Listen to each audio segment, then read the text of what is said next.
Artikel sebelumnya diperbarui sampai akhir. Kisah menarik dimulai sekarang. Situasi keseluruhan mengingatkan semua ayah angkat untuk memperhatikan dan menyukai di bawah ini. Keluar saja dan hasilkan 5 juta. Nama saya Jiboda. Dia adalah anak haram. Ibuku sudah memberitahuku sejak aku masih kecil. Anda harus lebih baik dari orang lain. Hanya Jijia yang akan mengenalimu. Jadi saya belajar dengan giat dan selalu menjadi juara pertama dalam ujian. Suatu hari nanti bisa berjalan melewati pintu keluarga Ji secara terbuka. Saya baru mengetahui hasilnya hari ini. Aku adalah penjahat pendukung dalam sebuah novel. Sebagai perwakilan mahasiswa baru, berdiri di atas panggung dan di luar panggung, ada banyak sekali penonton.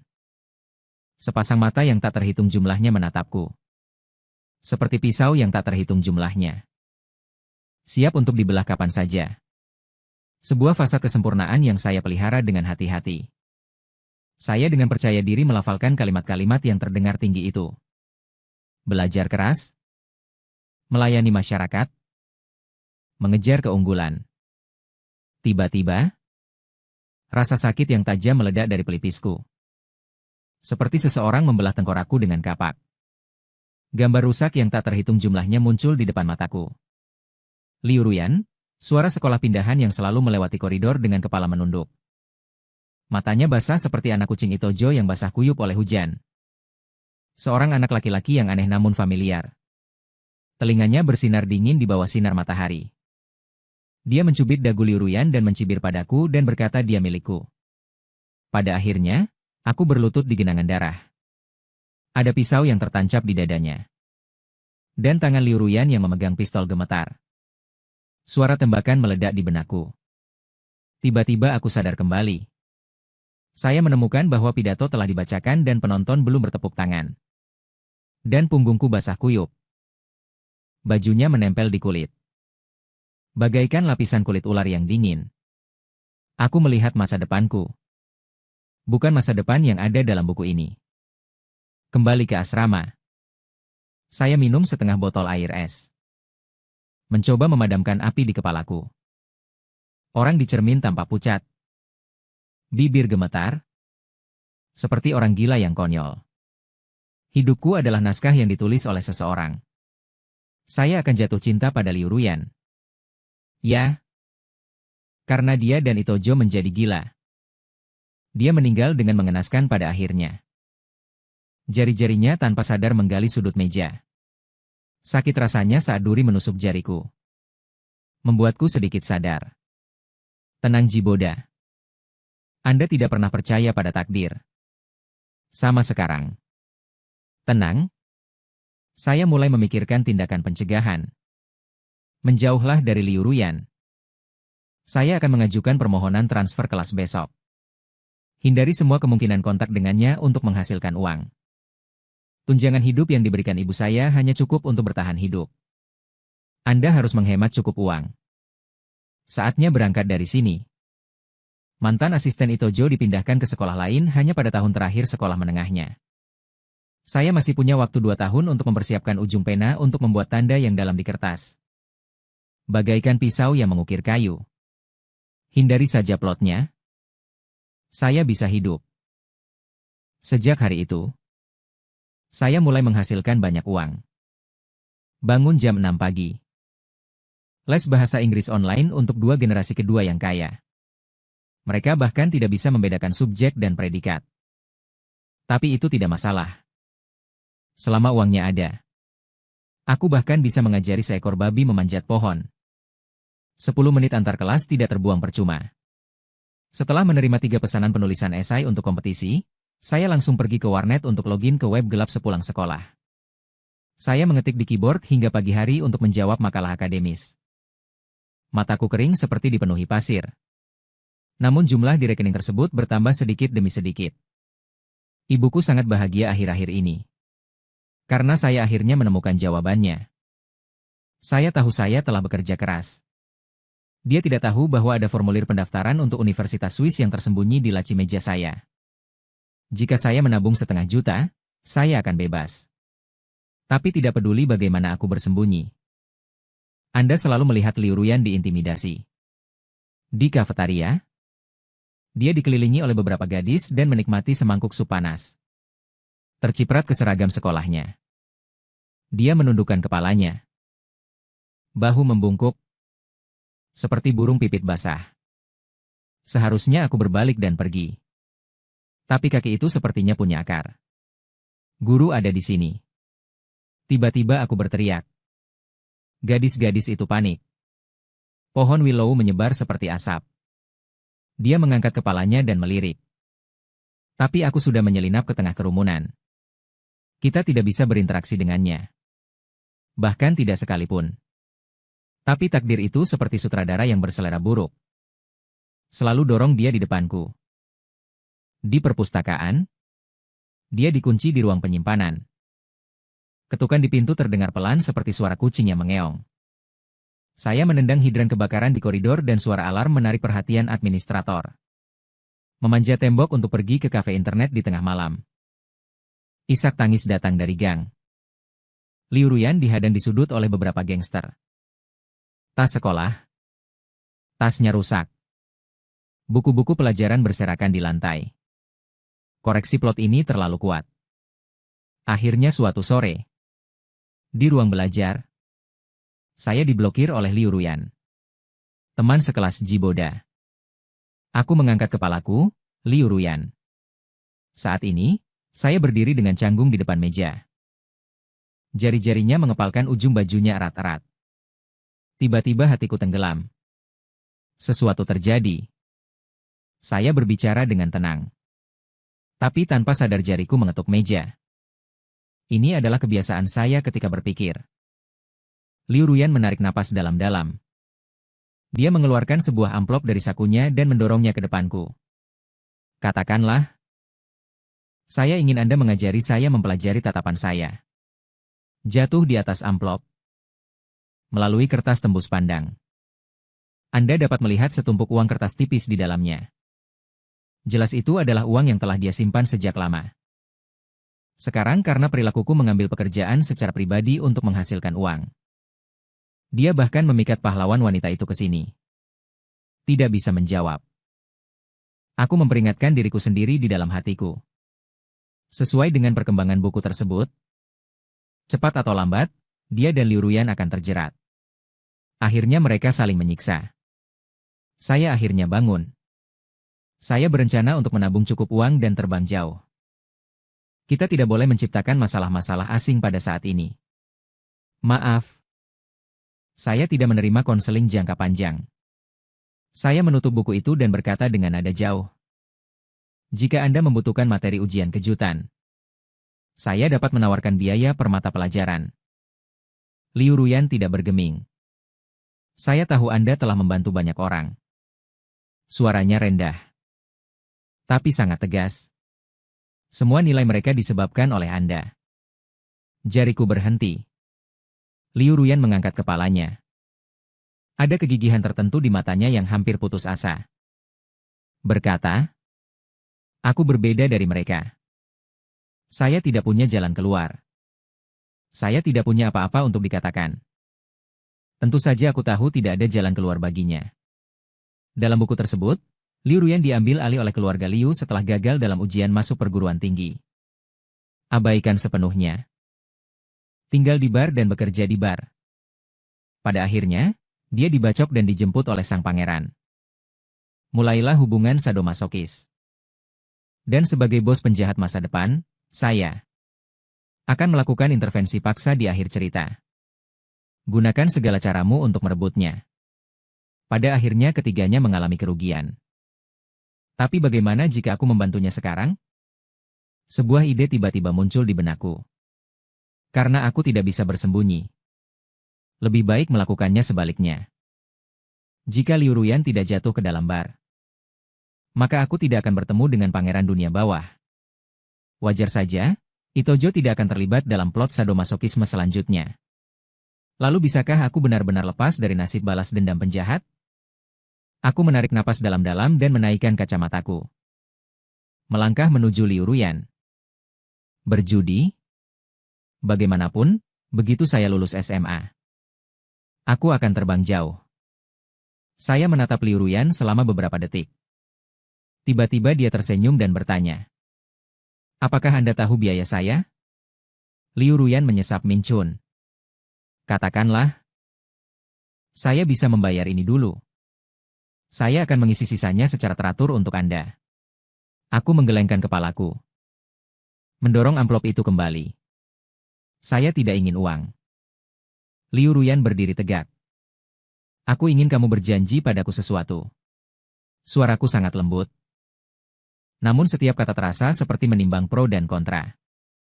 Tidak peduli apa yang terjadi. Setelah lulus SMA, kami tidak akan menghubungi Anda lagi. Tahap pertama adalah hafalan. Saya menampar setumpuk kertas printer di atas meja. Liu Ruyan melihat ke bawah. Semuanya padat dengan rumus. Teorema mendefinisikan simbol matematika. Bahkan ada kata-kata bahasa Inggris pinyin yang ditandai di sebelahnya. Diklasifikasikan berdasarkan kata dasar. Peristiwa bersejarah. Saya tidak mengerti rumus pemrogramannya. Saya bertanya kepadanya. Mendorong kacamatanya. Cermin memantulkan cahaya dingin perpustakaan secara normal. Anda tidak perlu mengerti sekarang. Biarkan pengetahuan ini ditancapkan ke otak Anda seperti paku terlebih dahulu. Saya membuka buku baru tentang pertanyaan yang salah. Ada tabel kurva memori berlapis emas yang tercetak di halaman judul. Jam 5 pagi. Istirahat makan siang review isi rompi. Tinjau sebelum tidur di pagi hari. Sepanjang hari jari-jariku menunjuk pada bentuk itu. Jika Anda melakukan satu kesalahan, Anda akan dihukum 10 kali lipat. Salah 2 kali dan 20 kali.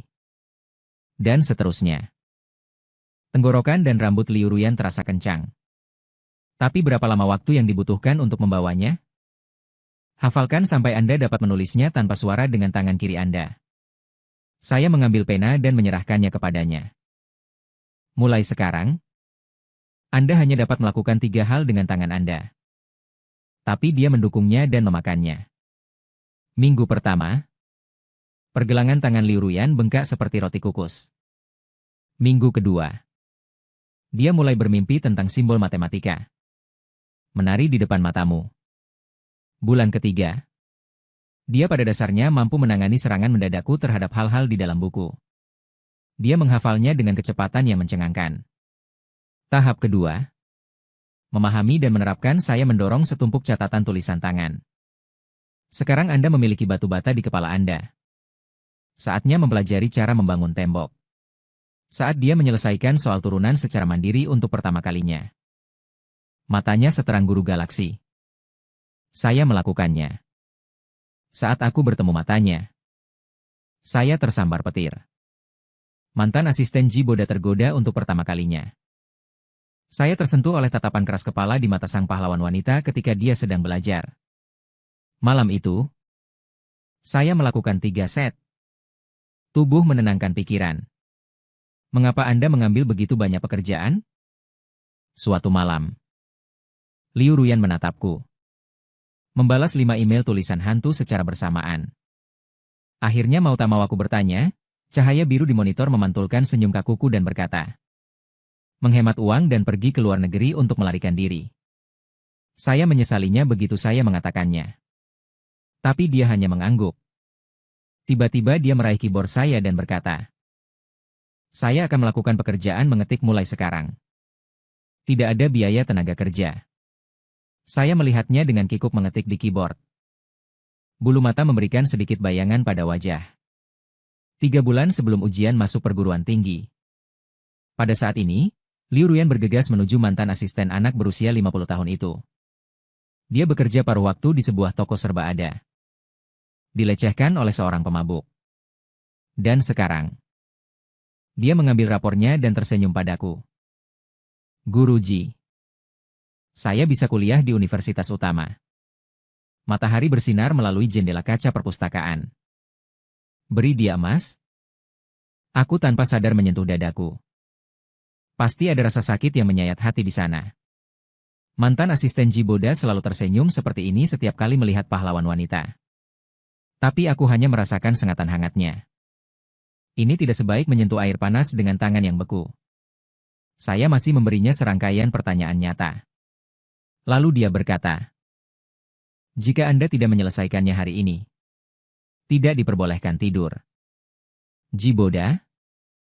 Apa yang kamu pikirkan? Lupakan saja. Pelihara saja kucing liar.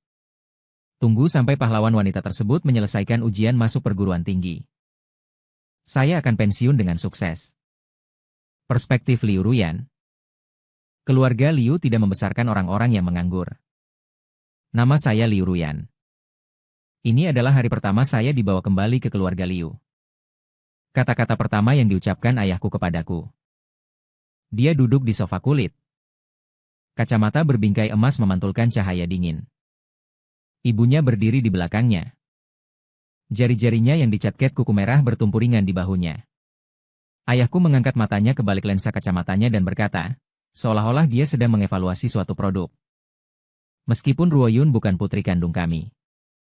Tapi dia sangat baik. 1550. Kefasihan piano Prancis mencapai level SB2. Ibuku memberiku secangkir teh dan bagian bawah cangkirnya mengeluarkan suara nyaring saat membentur meja kopi kaca. Tidak ada keegoisan dalam keluarga ini. Sumber daya akan diarahkan ke arah yang lebih baik. Apakah Anda bunuh diri atau tidak? Aku mencengkeram tas dari tas kanvas yang sudah pudar.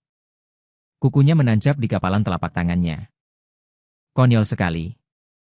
Saya akan bekerja keras untuk membandingkan kualitas keseluruhan dari seorang gadis yang tumbuh di daerah kumuh dengan seorang putri palsu yang telah menikmati pendidikan elit selama 16 tahun. Aku mendengar diriku sendiri berkata. Ibu Liu memberiku selembar kertas lagi.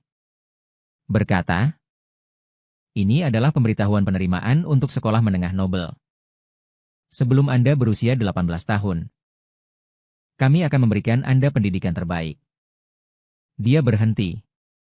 Tidak peduli bagaimana kamu menyia-nyiakan hidupmu sebelumnya. Kami memberi Anda kesempatan. Pastor Liu memandang keluar jendela ke taman. Ibumu benar?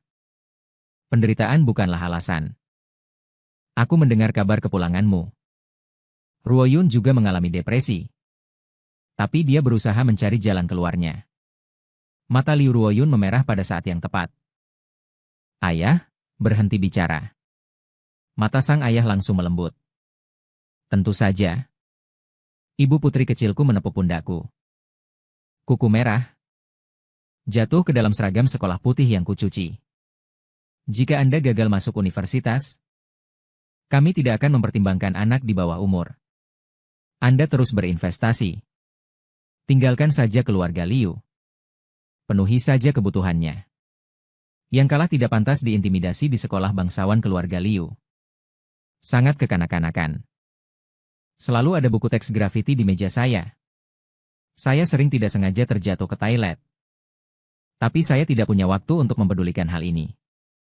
Di ruang penyimpanan yang berfungsi sebagai kamar tidur, saya membaca kertas ujian bulanan di bawah cahaya redup lampu meja. Angka merah 38 poin seperti tamparan di wajah terhadap kekuatan keseluruhan. Aku memuntahkan darah di mulutku. Bibir yang saya gigit tadi masih terasa sakit. Dalam keluarga ini, nilai adalah satu-satunya alat tawar-menawar. Willow menjelaskannya. Entah menonjol, entah Anda kehilangan bakat Anda. Aku bahkan tidak pernah menyentuh tuts pianonya. Bersosialisasi dengan wanita-wanita itu. Lihat aku seperti tikus selokan. Satu-satunya cara yang tersisa adalah belajar. Saya harus mencobanya.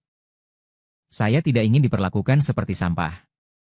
Dan orang di sekolah yang paling mungkin membantu saya adalah siswa yang terkenal lembut, Jiboda. Konon ia sabar menjawab pertanyaan siapa saja yang bersedia mengeluarkan uang. Layanan hebat. Saya mengeluarkan uang saku yang saya simpan selama 3 bulan. Tumpukan tipis uang kertas itu basah oleh keringat. Sore hari, ketika saya membuka pintu perpustakaan lama, seorang anak laki-laki sedang mengatur rak buku dengan punggung menghadap saya. Kemeja putih, celana hitam, manset digulung sampai siku, mengungkapkan lengan bawah yang dipahat. Teman sekelas Jiboda. Saya dengan ragu-ragu meminta transkrip saya. Pada hari aku masuk 50 teratas dalam nilaiku untuk pertama kalinya. Jiboda mentraktirku hadiah oden di gerbang sekolah. Dia berkata sambil mendorong cangkir kertas panas itu. Panas memenuhi udara. Saya melihat matanya meringkuk setelah memasuki film. Lanjutkan kerja baikmu. Aku menggigit bakso ikan dan diam-diam melihat ke sisi wajahnya dengan kepala menunduk untuk menyelesaikan rekening. Dia telah mengambil lebih banyak pekerjaan akhir-akhir ini. Esai penulisan hantu. Bantu generasi kedua yang kaya memoles resume kompetisi mereka. Bahkan mengatur materi akademik untuk guru. Selalu ada daftar padat pemasukan dan pengeluaran di buku catatannya. Setiap goresan akurat hingga 2 tempat desimal. Saya akhirnya tidak bisa menahan diri untuk tidak bertanya. Berapa banyak uang yang Anda perlukan untuk pergi ke luar negeri? Ujung penanya berhenti. Tidak melihat ke atas. Banyak beasiswa yang masih jauh dari cukup. Dia menutup buku besar. Tiba-tiba dia mengulurkan tangan dan melepasnya. Potongan rumput laut menempel di sudut mulutku. Makanlah di wajahmu. Ujung jarinya hangat. Akan pergi pada sentuhan pertama. Seperti capung yang menyentuh air. Wajahku tiba-tiba terbakar. Dia segera menundukkan kepalanya dan meminum supnya. Sehari sebelum kemarin, saya tertidur sambil berbaring di meja dan bangun. Saya memperhatikan bahwa mantelnya sedikit berbau kayu cedar. Pada ceramah kemarin, lengannya menyentuhnya secara tidak sengaja. Bahuku, itu langsung memantul seperti sengatan listrik. Setiap kali aku berpikir ada sesuatu yang berbeda di antara kita, dia akan selalu menarik batasan yang jelas dengan tindakan. Atau tiba-tiba memberikan pekerjaan rumah ganda. Atau sekedar bermain piano dan tidak memainkan tubuh sepanjang hari. Mungkin aku hanya bersikap sentimental. Dialah orang yang menjadikan angin sepau-sepau memuja bulan. Mengapa kamu tertarik pada gadis liar yang penuh bekas luka? Perpustakaan di bulan Mei panasnya tak tertahankan. Saya menghadapi pertanyaan hitung mundur. Putar otakmu. Tiba-tiba terdengar bunyi klik di depan mataku. Jiboda menaruh es coke di dahiku. Istirahat selama 10 menit. Dia duduk di seberangnya. Jakun menggelinding ke atas dan ke bawah saat ditelan. Anda membuat kemajuan pesat. Tetesan air meluncur ke bawah toples dan ke atas meja. Refleksikan lingkaran kecil. Aku menatap jakunnya yang menggelinding dengan bingung. Tiba-tiba saya menemukan tali merah terekspos dari tulang selangkanya. Apa ini? Tanpa sadar aku mengulurkan tangan untuk menyentuh kursi Gilberta, yang disandarkannya dengan kasar. Itu mengeluarkan suara gesekan yang keras. Semua orang di ruang belajar menoleh. Ekspresinya tiba-tiba berubah dingin. Tanganku akan meminta jimat di udara. Dia akhirnya menjelaskan secara belak-belakan. Keluarga itu percaya tahayul. Belakangan saya tahu. Itu adalah tanda darah keluarga Ji. Setiap anak haram membawanya. Menunggu hari untuk dikenali oleh keluarga. Hanya dengan begitu Anda memenuhi syarat untuk melepasnya. 1 minggu sebelum ujian masuk perguruan tinggi, Liu Ruoyun memblokir tangga. Saya bertanya, apakah kamu pikir kamu bisa menyerah dengan bocah malang itu? Kuku kristal barunya. Gores saja keras seragam sekolahku dan tunggu untuk melihat. Apa kabarmu selama-lamanya? Aku menepis tangannya. Berkata dengan tidak sabar. Katakan saja. Dia tiba-tiba tertawa. Ayo bersama-sama. Aku berbisik di telingaku. Tidak pernah layak. Sepulang sekolah keesokan harinya, 3 gangster menghentikan saya di jalan. Patah tulang kominutif pada tangan kanan. Dokter menggelengkan kepalanya. Mengucapkan kalimat. Bermeditasi setidaknya selama 3 bulan. Pastor Liu sedang menelepon di luar klinik. Kirim Ruoyun ke Inggris segera. Ya. Artinya beradaptasi terlebih dahulu dengan mempelajari kehidupan di luar negeri. Aku menatap plester itu dengan bingung. Sampai Jiboda membuka pintu dan masuk. Manset kemeja putihnya ternoda tinta. Nafasku sedikit berantakan. Seperti dia berlari. Saya melihat buku-buku jari Jiboda memutih karena terjepit. Wajahnya tampak tenang. Membahas apakah cuaca bisa diperbaiki sementara? 3 hari kemudian, Ada tes tulang yang penting. Dokter memandang kami seperti orang gila dan meminta kami meninggalkan klinik. 10 menit kemudian, di kafe, saya melihat kata air mata yang bengkok di buku Miao Hong. Akhirnya sampai di kertas. Saya tidak bisa melakukannya. Jiboda mengambil pena dan dengan tangan kirinya, dia mengusap beberapa baris kata di kertas. Tulisan tangannya rapi dan kuat. Hampir mustahil untuk mengatakan bahwa itu ditulis oleh tangan kiri. Apakah kamu melihatnya? Ini adalah hasil latihan selama sebulan. Dia mengangkat alisnya. Terlalu banyak tugas yang diberikan saat itu. Tulisan di tangan kananku tidak ada gunanya. Saya hanya bisa memaksakan diri untuk bekerja dengan tangan kiri saya. Aku menatap baris kata-kata itu. Aku bertanya dengan tenggorokan tercekat. 3 hari? Bisakah saya cukup berlatih untuk bermimpi seperti ini? Jiboda mencibir. Ada baiknya jika tangan kiri Anda tidak gemetar selama 3 hari. Dia meremas pergelangan tangan kiriku dengan kuat. Tidak ringan atau berat. Kuncinya bukanlah kata-kata. Menjadi cantik berarti mampu menulis. Agar cukup stabil, Anda harus memiliki kekuatan yang cukup. Kalau tidak, percuma saja di tengah-tengah penulisan. Dia dengan lembut menunjuk ke tangan kiriku. Ujung jari mengukur kekuatan tulang pergelangan tanganku.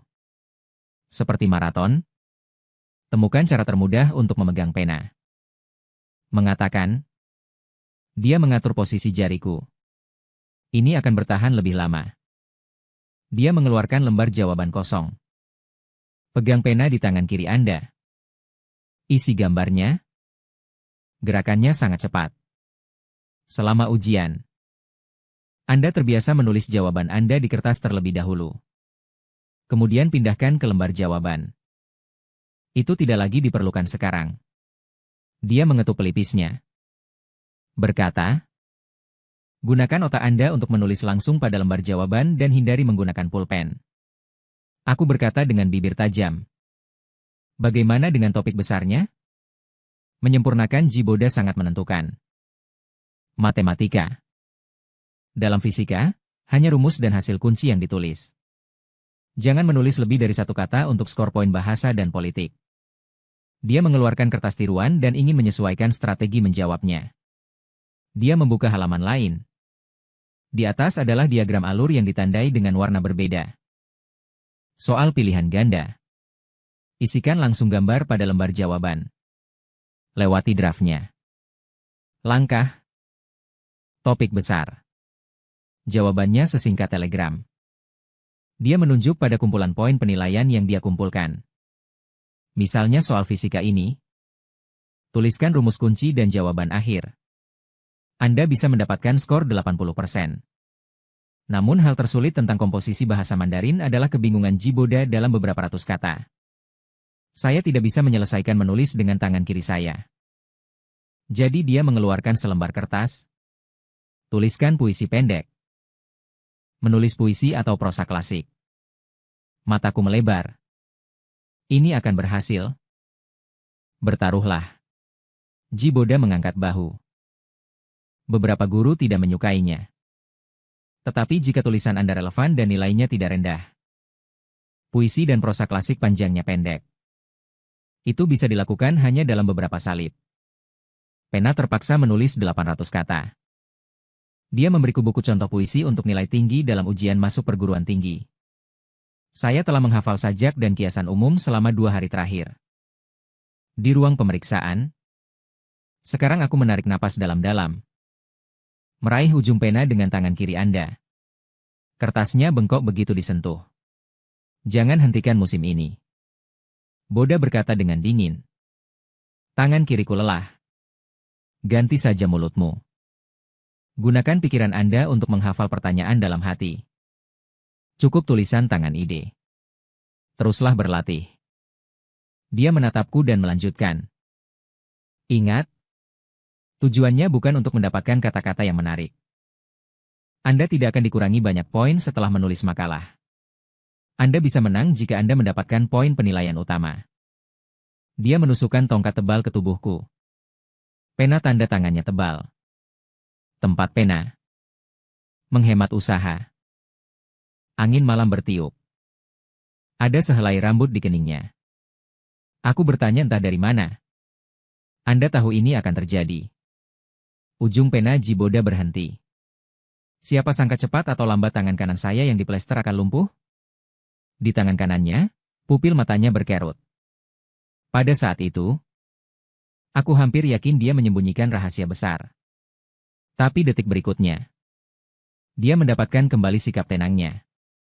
Berkata, 3 hari adalah waktu yang cukup bagi tangan kiri Anda untuk menulis kata-kata yang dapat dibaca. Hari pertama, tangan kiriku gemetar seperti pasien penyakit Parkinson, Jiboda, yang memotong lembar jawaban menjadi potongan-potongan kecil. Latih lingkaran dengan pergelangan tangan menggantung di udara. Gunakan buku-buku jari Anda untuk mengerahkan kekuatan. Keesokan harinya, saya bisa menulis rumus yang bengkok di kertas gores. Dia mengumpulkan puisi dan esai Tiongkok klasik yang muncul dalam esai ujian masuk perguruan tinggi dengan nilai tinggi di masa lalu. Perasaan ini ditiru oleh 20 esai. Di pagi hari-hari ketiga, aku tertidur sambil berbaring di meja kopi. Saat aku terbangun, ternyata tangan kiriku sedang dipegang oleh Jiboda. Ujung jari ternoda tinta. Dia mencelupkan kapas ke dalam alkohol. Bersihkan bulu mataku. Menghasilkan bayangan halus di bawah lampu meja. Dia tiba-tiba melepaskan tangannya. Botol kaca itu jatuh ke tanah. Keringat di telapak tangan akan mempengaruhi suara pengenalan lembar jawaban. Cuacanya sangat dingin sehingga dia terus melakukan latihan khusus dengan orang yang berbeda. Tadi malam, saya sangat lelah sehingga saya tertidur di atas meja. Setengah tertidur dan setengah terjaga. Aku merasakan seseorang dengan lembut menyapu helaian rambut dari dahiku. Maaf. Suara Jiboda selembut desahan. Aku berpura-pura membalikan badan dan membenamkan wajahku di pelukanku. Aku tidak ingin dia melihat mata merahku. Ujung jarinya tergantung di rambutku untuk waktu yang lama. Akhirnya ditarik perlahan.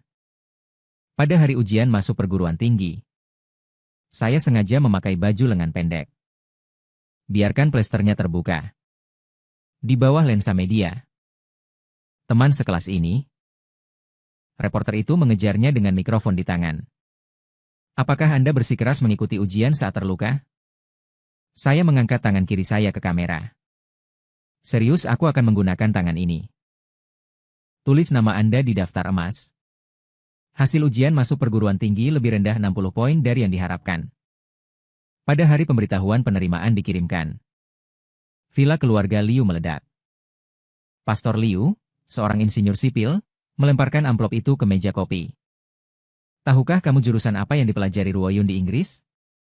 Saya menyentuh kata-kata emas dari universitas tertentu. Ini nasihat Jiboda untukku. Jurusan yang tidak populer di sekolah. Masuk dulu lalu ganti departemen. Inilah yang dia katakan saat itu. Tingkat toleransi kesalahan dalam hidup lebih tinggi dari yang Anda kira. Tapi aku tidak pernah bisa menemukannya lagi. Akhirnya, saya merogoh ponsel saya dan menemukan pesan teks dari nomor tak dikenal. Jangan cari saya. Manfaatkan hidup. Waktu pengiriman adalah saat ujian masuk perguruan tinggi terakhir selesai. Lagi pula, dia memilih pergi tanpa pamit. Dengan kelembutan yang tak terucapkan itu. Tapi aku tidak berani mengungkapkan rasa cemburuku terang-terangan. Perspektif Jiboda. Tenang di bawah salju di Zurich. Tidak seflamboyan di Tiongkok. Aku berdiri di depan jendela apartemenku. Melihat kepingan salju yang menutupi jalanan asing. Sudah 3 bulan. Segala sesuatu di sini bersih dan mempesona. Tidak ada aturan keluar gaji. Tidak ada panggilan telepon histeris dari ibu-ibu. Tidak ada takdir yang ditentukan sebelumnya dalam buku sialan itu. Saya bebas. Dia juga bebas. Layar komputer menyala dengan pemberitahuan penerimaan ETH. Ini seharusnya menjadi momen impianku. Tapi yang terlintas di benak saya adalah Liu Ruyan yang duduk di sudut perpustakaan mencoba memecahkan masalah. Dia seharusnya melapor ke universitas sekarang, kan? Tidak gagal dalam ujian. Tidak ada pekerjaan bar. Aku bahkan belum pernah bertemu kastil itu. Kita semua aman? Mengapa dada saya terasa seperti ada bongkahan es yang menekan? Pukul 3 pagi. Saya membuka folder terenkripsi lagi. Foto pertama adalah foto Candid Liuruyan yang sedang berbaring telentang di perpustakaan. Tertidur di atas meja. Pipi menempel pada catatan matematika. Bulu matanya menghasilkan bayangan tipis di bawah lampu meja. Seharusnya aku membangunkannya hari itu. Terus kerjakan pertanyaannya. Namun karena suatu kesalahan, dia menekan tombol rana dan menggesernya kembali. Semuanya seperti ini. Saya diam-diam memfilmkan dia berlari di tengah hujan untuk menggantikan adegan itu. Setiap ujung-ujung emas tersenyum cerah. Ketika dia pertama kali memecahkan masalah kalkulus. Mata seterang mata orang utan. Pada hari ujian masuk perguruan tinggi. Dia mencengkeram tiket masuk rat-rat di tangan kanannya yang terpampang. Langsung putih. Seharusnya aku berbalik. Seharusnya aku mengatakan yang sebenarnya padanya. Tapi aku takut. Aku berjalan ke jendela dan menyalakan sebatang rokok. Ini adalah kebiasaan buruk yang saya ambil setelah datang ke Swiss. Darah masih mengalir. Saya keluar dan mengambil kartu telepon. Saya memutar nomor yang saya hafal. Halo. Suaranya mengantuk. Lembut. Bagaikan bulu yang menggelitik gendang telinga. Aku segera menegangkan tulang punggungku. Hou Jie berguling beberapa kali sebelum mengeluarkan suara. Terdengar bunyi gedebuk dari ujung teleponku yang lain. Sepertinya dia jatuh dari tempat tidur. Lalu terdengar suara nafas yang cepat. Gilberta? Di mana kamu? Dengarkan aku. Aku memegang gagang telepon erat-erat. Tepi logam melukai telapak tangan masing-masing. Kita hidup dalam sebuah buku. Anda adalah pahlawan wanita. Akulah penjahat dalam cerita ini. Apa? Menurut plot aslinya. Suaraku agak kencang. Setelah saya gagal dalam ujian masuk perguruan tinggi, saya akan bekerja di bar. Lalu saya bertemu Kastil Ito. Kastil Ito? Tiba-tiba dia menyela. Ada rasa tidak percaya dalam suaraku. Maksudmu pangeran dari grup Yishi? Tak seorang pun di seluruh kota yang tidak mengenalnya. Aku tertegun sejenak. Bertanya, kamu kenal dia? Gadis-gadis di sekolah membicarakannya setiap hari dan dia mendengus. Bulan lalu saya berkonfrontasi dengan seseorang di gerbang sekolah. Dia memanggil selusin mobil hitam dengan satu panggilan telepon. Tapi suaranya tiba-tiba turun. Jadi selama ini kamu menghindariku. Karena itulah jakunku terguling.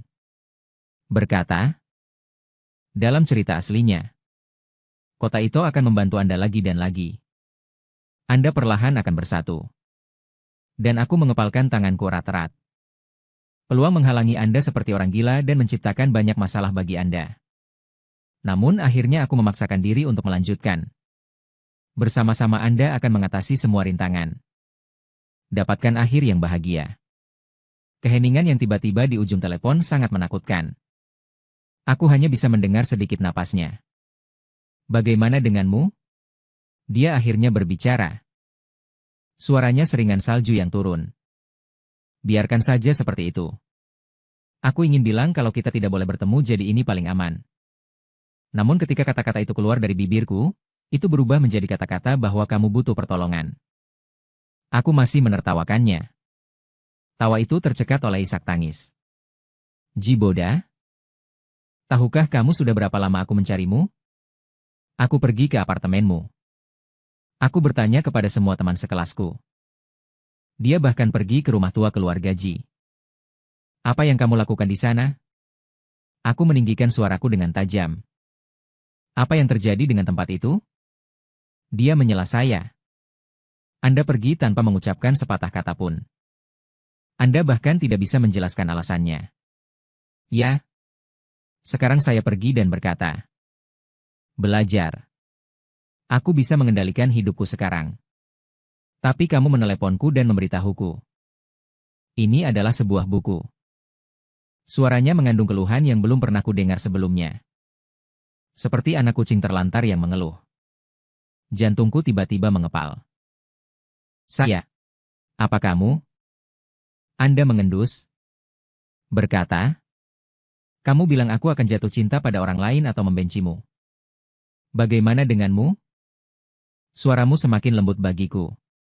Itu akhirnya hampir tidak terdengar. Buku-buku jari penerima pengeboran saya seputih asap. Saya melupakannya. Dia tiba-tiba menyela saya. Anda benar? Inilah hidupku. Terserah saya untuk memutuskan. Hatiku tiba-tiba tenggelam. Namun jika Anda memerlukan bantuan, aku berkata dengan suara serak. Nomor ini juga akan berkomunikasi dengan Boda. Dia memanggil namaku dengan lembut.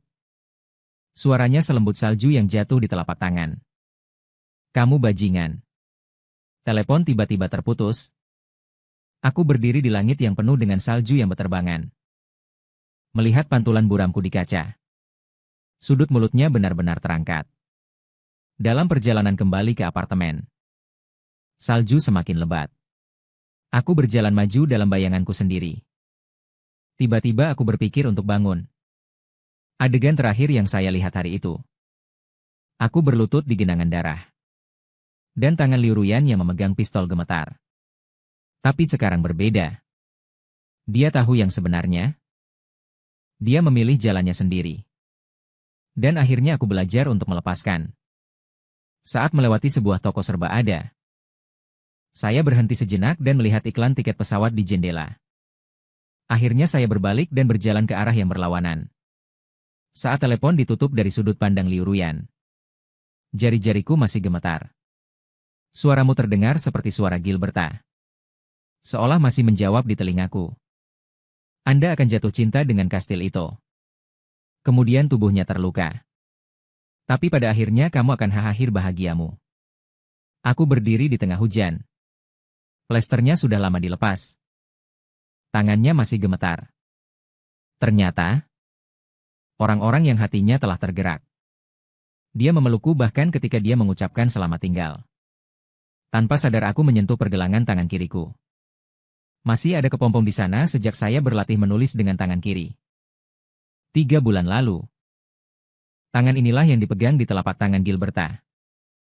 Ujung jarinya menelusuri dengan ringan. Darahku yang pecah melepuh. Katakanlah, tidak apa-apa jika itu menyakitkan. Sungguh menyakitkan untuk mengingatnya. Sekarang bahkan rasa sakit ini telah hilang. Ditirai hujan. Sepertinya aku melihat sosok kurus itu lagi. Mata di balik lensa yang berdiri di sudut perpustakaan. Sebuah sumur kuno di pintu masuk gang yang damai. Dia berkata, tingkat toleransi kesalahan dalam hidup lebih tinggi dari yang Anda kira. Namun dia tidak mengatakan seberapa jauh dia akan melangkah sendiri setelah melakukan kesalahan. Saya tanpa sadar menyentuh pergelangan tangan kanan saya. Masih ada lebam di sana sejak gips dilepas. Jika endingnya harus manis, maka prosesnya akan menyakitkan. Sepertinya dia juga menyadari gagasan ini. Membuatku merinding. Saya tidak sengaja memasukkan nama Ito Castle di bilah pencarian. Di antara foto-foto yang muncul di forum, pemuda dengan anting-anting pejantan itu memandang ke arah kamera dengan tatapan galak seperti serigala yang sendirian. Saya akan jatuh cinta dengan potret seperti ini. Aku tidak bisa menahan diri untuk tidak jatuh cinta pada Gilberta. Martha yang tidak sadarkan diri menemukan panggilan terakhir di punggung guruji di buku alamatnya, yaitu 2 bulan lalu. Dia berkata, saat menulis dengan tangan kiri, Anda perlu menggunakan pergelangan tangan untuk bernapas. Rasanya seperti dekat dengan telingaku. Sekarang dia memberitahuku. Air mataku akan ditumpahkan untuk pria lain. Lukaku akan dibalut oleh sepasang tangan yang lain. Dan semua ini telah lama ditulis dalam sebuah buku konyol. Pemberitahuan itu benar-benar basah kuyup oleh hujan. Aku berjongkok dan memeluk lututku. Tiba-tiba aku ingin tertawa. Ironis sekali. Jiboda mengubah hidupku untukku. Tapi dia tidak memberitahuku apakah takdir baruku juga akan merugikan. Orang tua saya telah terbang ke Inggris. Menemani Liu Ruoyun. Beradaptasi dengan mempelajari kehidupan di luar negeri. Mereka bahkan tidak melihatku sebelum pergi. Saya hanya meninggalkan satu kalimat untuk belajar dengan giat. Jangan mempermalukan keluarga Liu. Jiboda, Anda bilang takdir tidak bisa diubah. Tapi hal terakhir yang kamu ajarkan padaku. Bukankah ini hanya sebuah tantangan terhadap takdir? Aku mendongak tajam. Cahaya dari asrama menusuk mataku. Itu membuat mataku terasa panas. Jika kondisi yang diketahui dirusak, solusinya juga harus dikompilasi sesuai dengan itu. Dia mendorong kacamatanya. Ujung pena membuat tanda yang menentukan pada kertas konsep. Jangan terjebak oleh opini publik yang default. Jika itu tertulis di buku, saya akan jatuh cinta dengan kastil itu. Itu hanya karena liuruyan di dalam buku. Putus asa.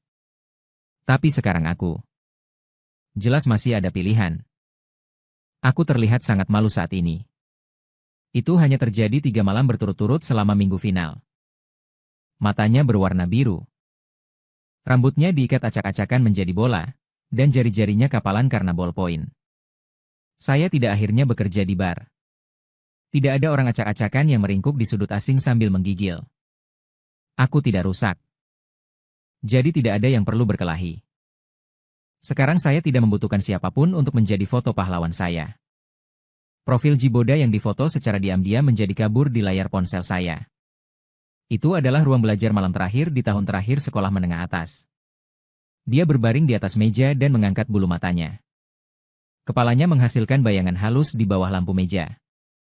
Saya masih ingat ketika saya menekan tombol Rana. Perasaan bahwa jantungmu akan berdetak kencang. Kamu bilang kita hidup dalam buku. Tapi detak jantung ini nyata. Anda bilang hasilnya sudah ditentukan. Namun keengganan ini juga benar. Itu saja. Aku melanjutkan kehidupan kuliahku. Bangun setiap hari. Aku harus menatap ponselku sebentar. Nomor boda ada di buku alamat. Yang pertama, aku bahkan bisa membacanya. Tapi aku tidak pernah menelepon sekalipun. Bukannya saya tidak ingin bertengkar. Saya tidak tahu harus berkata apa. Lun bilang kamu bisa menghubungiku jika kamu butuh sesuatu. Tapi yang paling kubutuhkan sekarang adalah berdiri tegak di hadapannya. Katakan padanya, Anda tahu, saya juga bisa mengubah takdir saya. Tapi belum. Saya telah menetapkan 3 aturan untuk diri saya sendiri. Pertama, belajar dengan giat. Kedua, bekerja dan hasilkan uang. Ketiga, menjauhlah dari kastil itu. Sangat sederhana. Benar? Selama Anda melakukan 3 hal ini, aku bisa membuktikan bahwa aku bukanlah orang malang yang harus diselamatkan oleh sang pahlawan. Saya bertanya tentang tempat-tempat yang sering dikunjungi kastil itu. Bar di gerbang sekolah. Ruang biliar di East End. Dan klub balap. Saya menjauh dari semua tempat ini. Hingga Jumat malam itu. Saya mengendarai skuter untuk bekerja paruh waktu di sebuah toko serba ada. Saat lampu hijau berubah menjadi hijau di perempatan, sebuah sepeda motor berat berwarna hitam menderu melewati saya. Begitu cepat. Saya belum bereaksi. Sebuah mobil di seberang tiba-tiba mundur. Sepeda motor tiba-tiba mengerem bannya. Tawa melengking terdengar di tanah. Bang, sepeda motornya hilang kendali dan menabrak pagar pembatas pinggir jalan. Ksatria itu terbang sepenuhnya. Helmnya terguling. Keluar dari mobil, 2 pria berjalan mendekat sambil mengutuk. Mencari kematian. Saya menghentikan mobil tanpa sadar. Jantung berdebar kencang. Detik berikutnya, pria di tanah itu membalikkan badannya dengan kasar. Cahaya dingin muncul di tangannya. Pisau bukanlah senjata. Wajah kedua orang itu berubah drastis. Berbalik dan lari. Pengendara sepeda motor itu berdiri perlahan. Memegang perut sebelah kiri yang mengeluarkan darah. Merembes keluar dari sela-sela jari. Dia melihat ke atas melalui lalu lintas. Mata gelap dengan ujung tajam itu tertuju padaku, yang membeku di tempatnya. Anting-anting itu bersinar dingin di bawah sinar matahari terbenam. 120 kastil itu tidak dapat dikalahkan. Bawa saya ke klinik Lauzao di sebelah barat kota. Suaranya serak. Namun dengan sedikit energi yang tidak bisa ditolak. Tenggorokanku tercekat dan aku berkata, Aku baru saja melewatinya. Turunkan suaramu. Anda melihatnya? Lakukan saja jika Anda tidak ingin mendapat masalah. Saya mengertakkan gigi dan membantunya menaiki sepeda motor listrik kecil saya. Darahnya membasahi seragam sekolahku. Punggungku terasa sangat panas. Malam itu, saya mengalami demam tinggi. Dalam mimpi saya mengenakan atasan hal termurahan. Di koridor bar yang remang-remang. Tersandung menjauh dari teh yang menenangkan di nampan. Saat aku gemetar, aku mengguncang pengantin baru untuk mengantarkan anggur kepada pangeran. Mandor memberi saya dorongan. Jangan mengacaukannya. Saat pintu kotak terbuka, satu tangan mencengkeram leherku dengan kasar. Wajah kota itu yang mengirimmu. Dalam cahaya redup. Sedingin es. Sama seperti saat dia membantuku di siang hari. Saya berjuang untuk menjelaskan. Dia mencibir. Merobek kerah bajuku. Katakanlah. Berbohong. Layarnya berubah. Saya ditekan di depan jendela dari lantai ke langit-langit. Di belakangnya ada dadanya yang panas. Katakanlah kamu mencintaiku dan membencimu. Lalu aku benci rasa sakit dalam mimpi kematianku. Sangat menakutkan. Dia mencubit daguku. Paksa aku minum obat. Kurung aku di penthouse selama 3 bulan. Bahkan ketika saya mengalami keguguran dan demam tinggi, saya bermain kartu dengan orang-orang di kamar sebelah. Hal yang menakutkan adalah, dalam mimpi itu, aku justru menjadi bergantung padanya. Di saat-saat lembutnya yang sesekali terjadi, saya sebenarnya mengidap sindrom Stockholm. 2 hari kemudian, saya dihadang oleh 2 pria berbaju hitam di pintu belakang perpustakaan. Tuan muda Yi ingin bertemu denganmu. Itojo duduk di seberangnya di dalam mobil bisnis. Pisau kupu-kupu. Pohon willow terbang seperti asap di ujung jari. Dia menyebut namaku. Seolah mengkonfirmasi sesuatu. Mengapa menyelamatkan saya? Aku bertanya balik. Bukankah kamu yang menahanku? Dia tiba-tiba membungkuk. Dijian?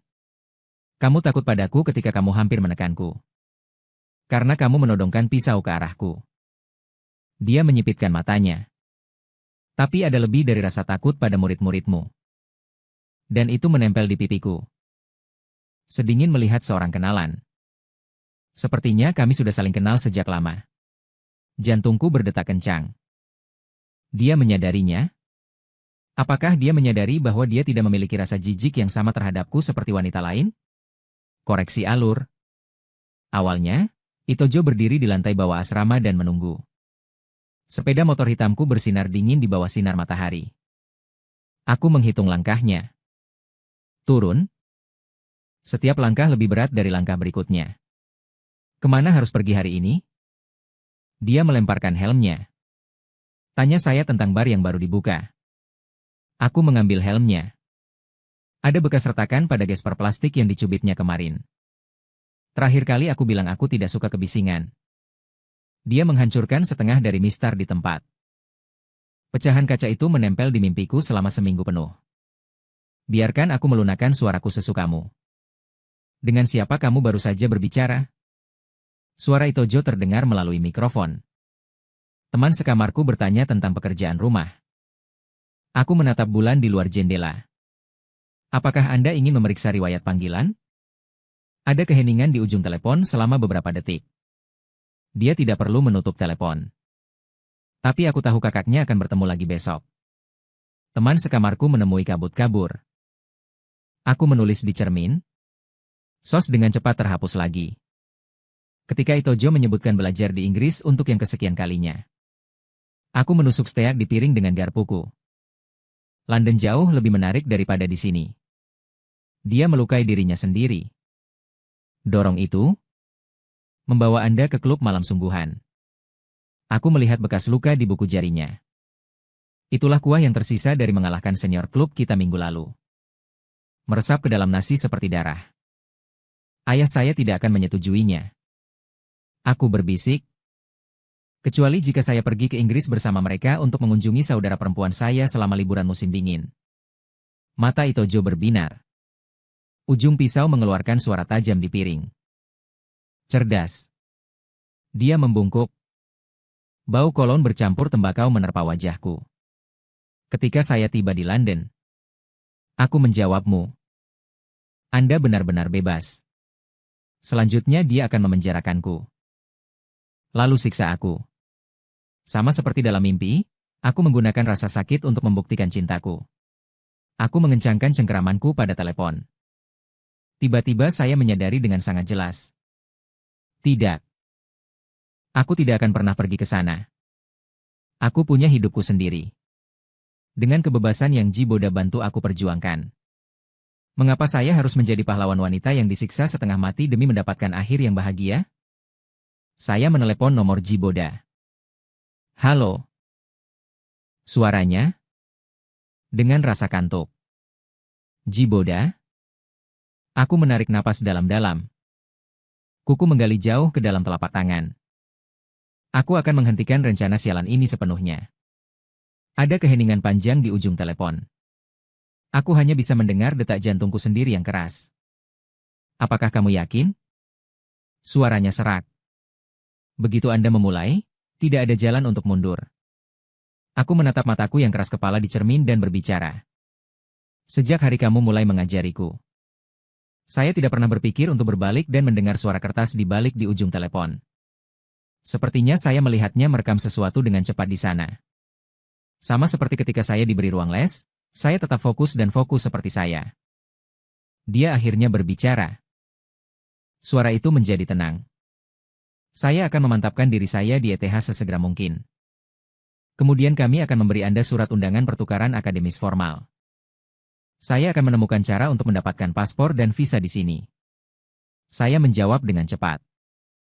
Orang tuaku akan pergi ke Inggris untuk mengunjungi Liu Ruoyun selama liburan musim dingin. Saya sangat tidak tahu malu sehingga saya harus menunggu.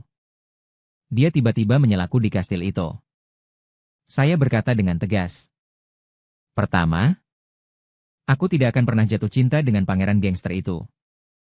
Kedua, aku bisa melarikan diri sendiri. Terdengar tawa kecil dari ujung telepon yang lain. Ini adalah jenis masalah yang saya pecahkan. Tawa guru yang sebenarnya layaknya orang di ruang ujian dengan plester di tangannya. Jadi tanpa sadar suaraku menjadi lebih ringan. Saat kami bertemu saat liburan musim dingin, suaranya melembut. Pahlawan wanita beberapa bulan ini. Setiap Jumat sore, saya selalu muncul di stasiun kereta berkecepatan tinggi tepat waktu. Membawanya ke tempat kerja. Saya menabung untuk membeli buah-buahan impor. Senyuman yang telah dipraktikannya selama seminggu pun terpampang di wajahnya. Bu. Saya kembali. Saat pintu terbuka.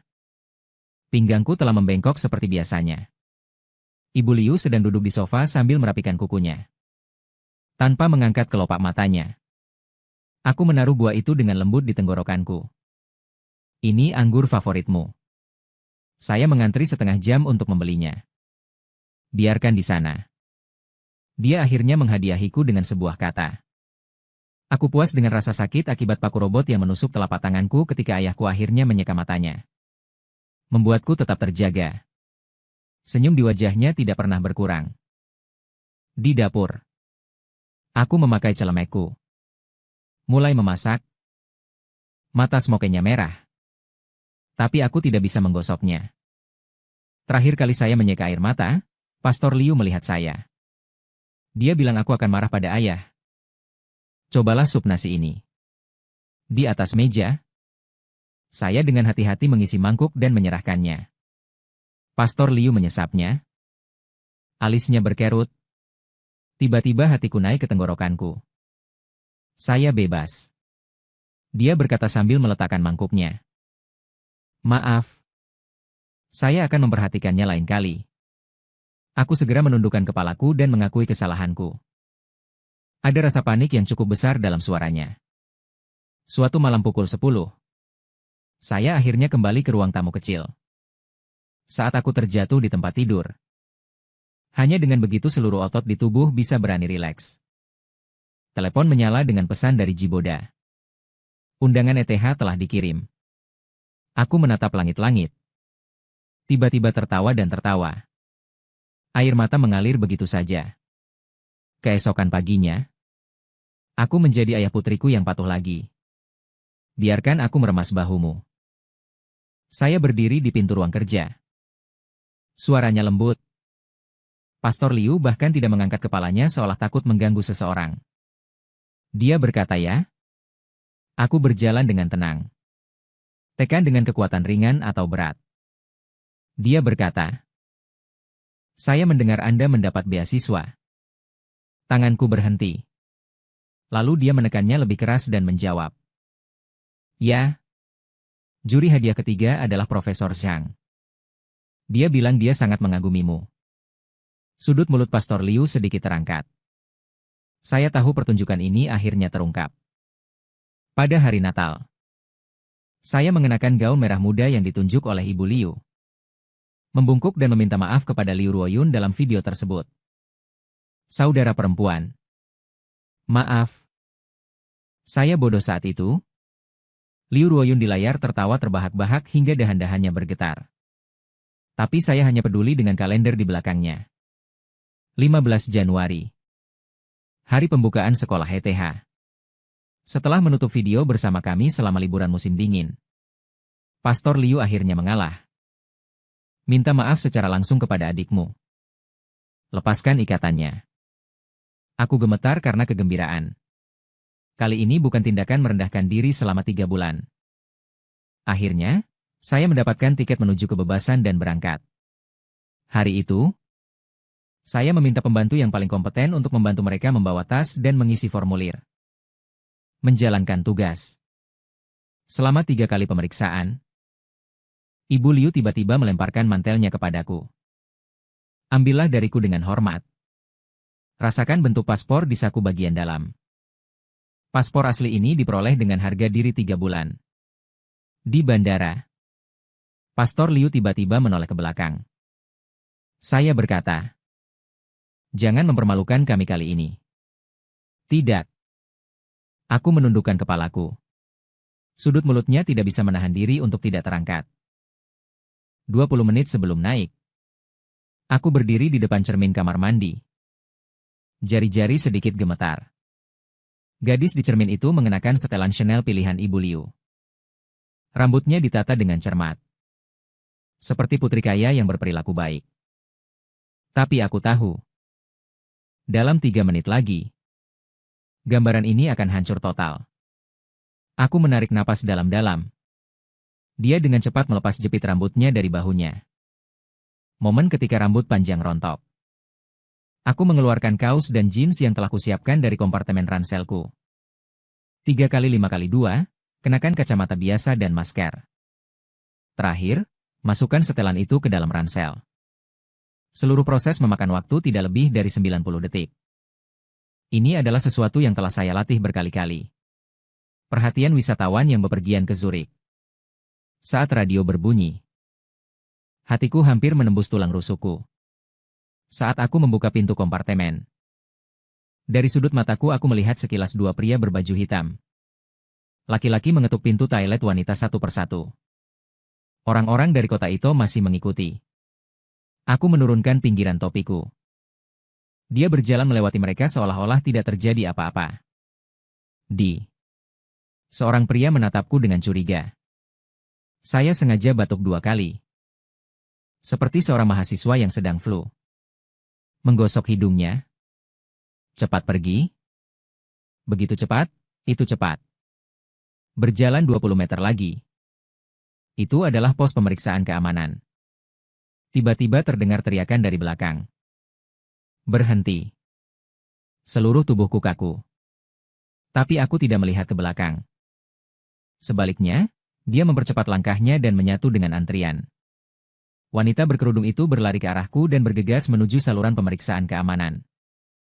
Keluarkan boarding pass yang telah Anda persiapkan sebelumnya. Bagaikan ikan yang gesit masuk ke mesin pemeriksaan keamanan. Sisi lain menuju gerbang keberangkatan tanpa menoleh ke belakang. Terdengar suara gemuruh dan rintangan datang dari belakang.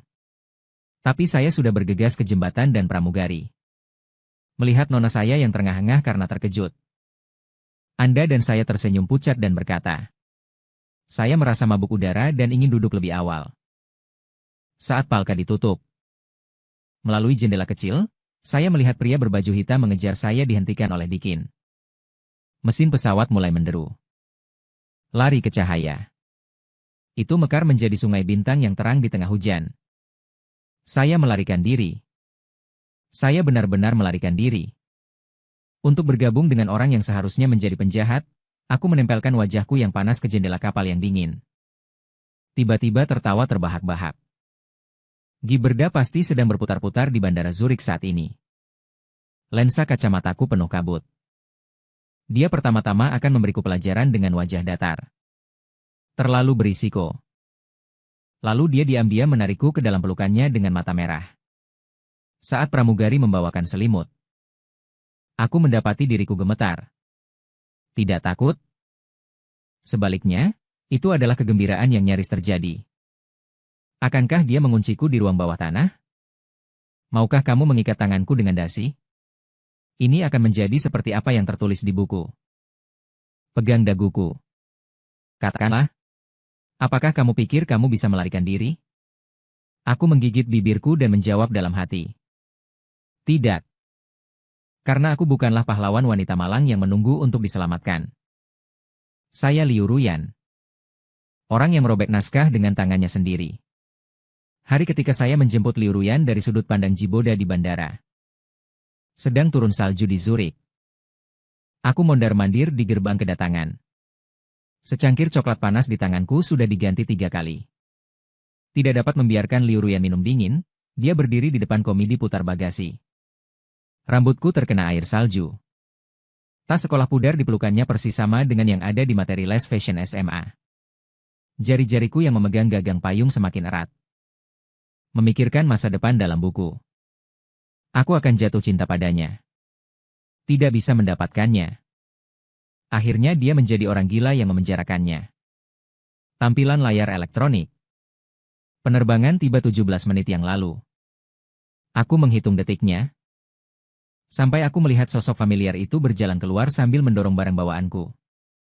Dia lebih kurus daripada di video. Rambutnya dipotong pendek dan ujung hidungnya dipendekkan. Merah karena kedinginan. Liu Ruyan. Aku mendengar suaraku menegang. Bagikan cangkir kertasnya. Selalu hindari ujung jarinya. Saya ingat semua plot yang Anda ceritakan kepada saya. Dia tiba-tiba meletakkan coklat panas di meja. Ambil mansetku Jiboda. Tanganmu gemetar.